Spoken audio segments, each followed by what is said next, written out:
My former boss called me, and before I could even speak, he tore into me. What time is it and you're still not here? If this project falls through, can you take responsibility? Get over here right now. My former boss spoke as if it were perfectly natural, like I was still some disposable workhorse he could summon at will. Before I could say anything, he hung up. Then HR called. Why aren't you here yet? The boss is furious. You're usually so reliable. Even if you're upset about your year-end bonus, you can't just abandon your work. I laughed and explained. It's not that I won't work. I resigned last month. Today was supposed to be my first day at my new company. When I mentioned my resignation from before the holidays, Melissa from HR's tone became dismissive. Oh, that. I saw your resignation letter. Mr. Grant saw it too. But you know how busy everyone was before the holidays. We just didn't get around to discussing it properly. Now that the holidays are over, let's sit down and talk it through, okay? Talk about what? I asked. I'd already successfully resigned. As far as I was concerned, there was nothing left to discuss. Terms, of course, Melissa immediately replied. Mr. Grant said he'd give you a $500 raise. In this economy, what other company would give you a raise so easily? Think about it. That's $6,000 over a year. I couldn't help calculating in my head. Those few employees in the department who left right at quitting time every day and never followed through on projects. I heard they each got a $10,000 year-end bonus. Last year, I generated over $100 million in revenue for the company. That major project I followed from start to finish had a contract value of $8 million.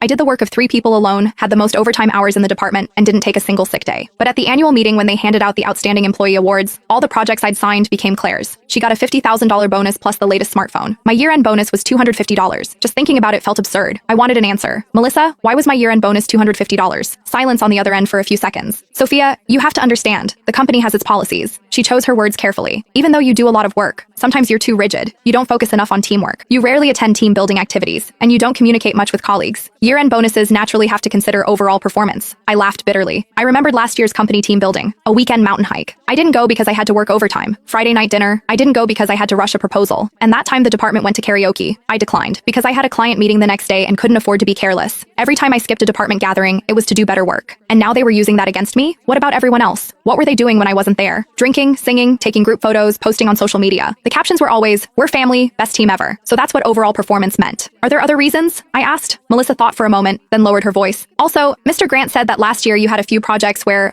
client feedback had some issues. So, which client? What issues? When was this feedback given? Why have I never heard about it? I immediately pressed. Well, I'm not really clear on the details. It's just what I heard. They heard I didn't do well. They heard there were complaints about me. They heard I didn't fit in. So my year-end bonus was $250, no more, no less. The perfect insult. I gave up completely, my voice calm. Melissa, I understand, but I already resigned before the holidays and completed the normal exit procedures. Sophia, why are you being so stubborn? Listen to me. Melissa, I cut her off. 7 years. I never missed a day of work, never took a day off sick, never refused overtime once. I believe I've done right by this company. If there's anything that needs to be handed over, I can cooperate. Beyond that, don't call me again. Sophia Bennett. She lost it, her voice shrill. What kind of attitude is that? I'm trying to help you, and you don't know what's good for you. I hung up directly. I didn't want my former company ruining my good mood on my first day at the new job. My phone hadn't been quiet for 5 minutes when it rang again.